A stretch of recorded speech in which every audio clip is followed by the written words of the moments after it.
the most tremendous new musical experience you can have.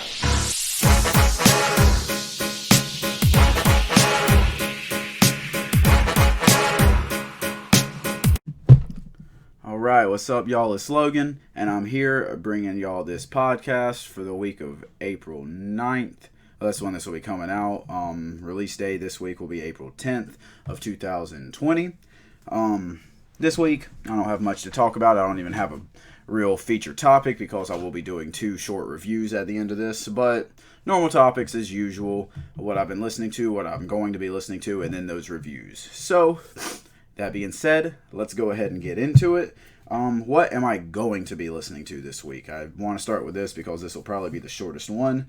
The only thing that I see on my list coming out that's even on my radar is the Tory Lanez project called The New Toronto 3. Now, when it comes to Tory Lanez, I'm not the biggest fan. I think he's put out some good stuff, some good songs, but I think overall he's failed to put out a lot of majorly successful projects as a whole. I just feel like they lose a little bit of steam going forward. But again, always excited to hear what Tory can put out because again, he does put out some bangers. He does put out some good, easy to vibe with tracks. So I'll definitely pick up something out of this one, unless it's just complete garbage, which I do not expect, and I'm not going into expecting that. Do I expect a great project? We'll see. Fingers crossed, because again, Tory is a good artist. Just sometimes fails to put together a full project, but I'll pick up something out of this one regardless. That being said, that's it. That's coming out this week, really. Another really just low down week. However, next week looks like it will be picking it back up. But I'll just have to keep y'all waiting on that one. There are 3 albums right now that I see. 4 albums that I will have to get reviews out for. At least 3 of them are going to have to be like actual reviews, and then one of them, just because of it's not a rap album, might end up being a shorter review, but even that I'm pretty excited for. But like I said, I'll keep y'all waiting on that one. Y'all will hear about that next week, so make sure to tune in for that because I'm very excited about next week's music. This week, not as much, again, Tory Lanez, but that's it. As for what I have been listening to, obviously listened to what came out, that being the Thundercat project that I think is one of the best ones to come out this year. I really, really enjoyed that project. ASAP 12e, his project Before Noon, and then Rod Wave's project Pray for Love. I just have a little bit to say about those, not too much. Then other than that, I've been continuing my discography playthroughs. I've started and finished Royce da 5'9's. He has a very solid, all but lengthy discography. Where not a lot of them stand out, but every single one of them is great, or not, maybe not great, but really good. And you can tell he really got it going. 2011, with Bad Meets Evil, and then he's dropping Success is Certain, Layers, and then of course his most previous 2 projects, interspersed with the Prime albums, which are very good, but also the Book of Ryan and The Allegory being really good projects as well. And then I started doing 2 Chainz' discography. I just now got to Colligrove. I started with his discography based on a true story. I just did not want to go through all the Titty Boy stuff. So, starting there. And I am very much enjoying it. Again, he has a very underrated discography. I think he has a lot of good albums that maybe aren't quite great, but still just very solid batting average altogether. Like, every single one of them's a hit. It might only be a single or a double. No real home runs, but he gets on base. So yeah, and then I did a couple more playthroughs of The Weeknd's After Hours because I love that project. No shame in that at all. So that being said, let's go ahead and get into these album reviews, starting with ASAP 12e's Before Noon. Now this one is 14 tracks and 36 minutes, so again, another relatively short project. Not quite short enough to call it short, but just easy to get through.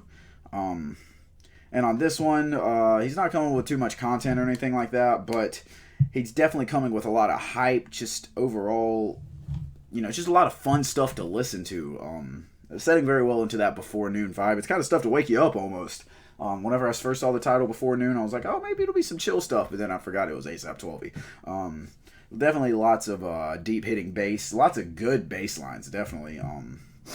it's funny. It opens with a actual poem, like literal spoken word poem, but it's read very aggressively. That sets you up perfectly for what's coming, which are a lot of aggressive flows and beats. Again, a lot of fun to listen to. A lot of fun to listen to in the car on a drive, especially if you have a system like I do. Overall, very fun. No real standout features. I mean, you get ASAP Ant on the track Baby Driver, but overall, no standout features.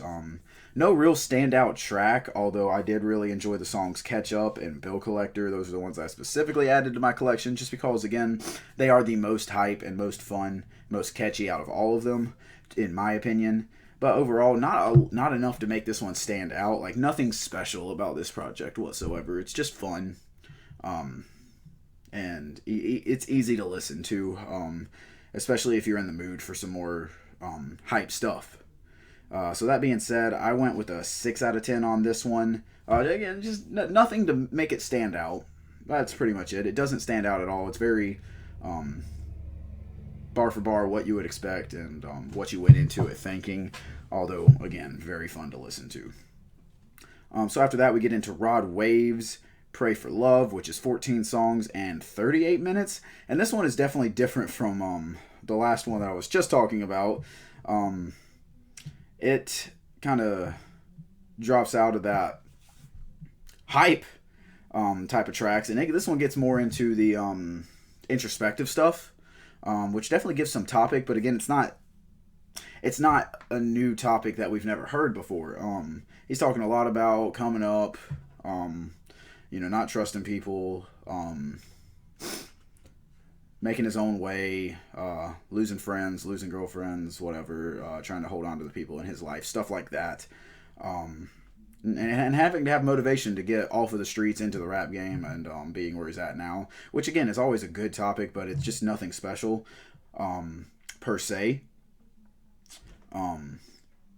Overall, I enjoyed listening to this one, but again, it's not one that I'm going to want to go back to. There's not any tracks that I really said, wow, I have to add that to my collection. Like this one, I actually did not add any.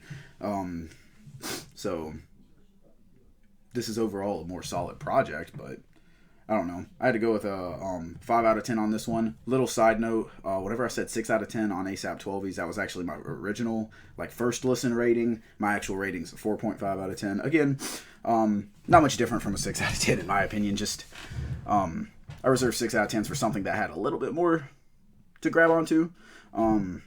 But overall, no, not bad projects. Not going to make my top 10 worst or top 20 worst or whatever, unless if we really get great music for the rest of the year and nothing bad drops.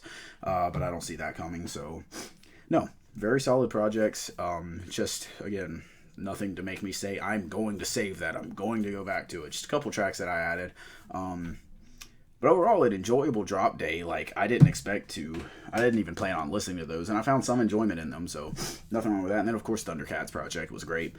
So overall, a very solid drop day that I did not expect much out of. Now, this week, again, I'm only listening to the one album that I know of. Maybe someone will surprise drop. We know Future announced his Life is Good project and said that it would be dropping soon. I doubt it's this weekend, but who knows? It could be.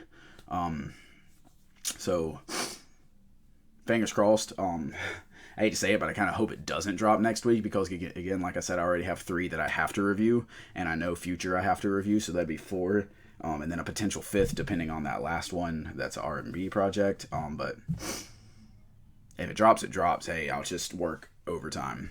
So, yeah, I have high hopes for that one. Of course, Future, he has a 50-50 track record. I love projects like DS2, Beast Mode, Monster, Hendrix. I love it whenever he gets more sad. And then Save Me, I love that project, although it has mixed reviews. A lot of people loved The Wizard. I was not a fan of The Wizard, did not think that was that great. I don't know what all the hype is about it, and anyone that I've actually talked to in person has never explained it to me. Although Hip Hop Twitter has a lot of love for that one, so I don't know. But, of course, fingers crossed, maybe Future will drop this week. That'd be great. Really bump this week's up compared to just having Tory Lanez. Again, love to Tory Lanez. Just, he's not enough to carry a drop weekend. So, but hey, if nothing else drops, maybe I can get some special videos out or a couple other reviews that I might have missed, or maybe start doing some historic reviews. I don't know. I've been wanting to do that. I just have to find the right time to start it, and it's not something that I can do like consistently. It's just something where like, oh, only one album came out and I don't have a lot of schoolwork. Might as well do this, you know. So we'll just see from there. That being said, that's really all I have for y'all in this one. I appreciate y'all watching this video. Make sure to hit the like button, comment, and sub. Make sure to hit the bell next to my name for notifications for when I post. Share the video so everyone can watch it. I appreciate y'all again, and I will hit y'all up next time.